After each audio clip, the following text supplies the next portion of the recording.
What's up, guys, and welcome back. Today is day number 4, and we're going to be talking about contingency clauses in real estate.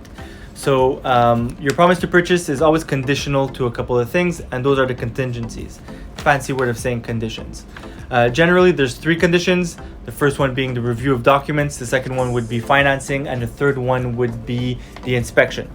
Now, when you do your review of documents, you want to kind of be thorough, right? So you want to make sure that you get all the information necessary so that you can make a sound decision. One of the documents that I suggest you review, usually it's the notary that reviews it as well, but it would be the certificate of location. Now, this document is basically showing you the outline of the property line and how the property sits within it.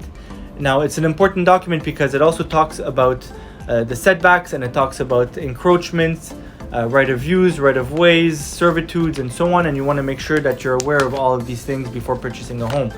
Also, if you notice in real life that there's a shed but it's not showing on your certificate of location, it might not be usable anymore, and you might have to you might ask the vendor to give you a new certificate of location. Other documents that you might want to review is the taxes, the insurance, the hydro, and maybe any contract that's related to the property, meaning, like, let's say if there's a snow removal contract, or if there is a gardening and so on. You should be aware of that because you're going to be assuming it if you're the new owner. Also, when we're talking about hydro, it's important to note that, let's say if the house that you're buying is not inhabited, you should ask, like, how long has it not been inhabited, because maybe the hydro costs are not going to be relevant because they dull down the heating in winter and they dull down the cooling in summer, so that, you might not get the real representation of the energy costs of the house. After that, you have your financial inspection, financial due diligence, or financial condition. In other words, you could put anywhere between 5 and 20% generally to purchase a home. If you put more than 20%, it's great, so you don't have to pay the CMHC insurance. I don't know if that works in the States, but in Canada, that's how it works.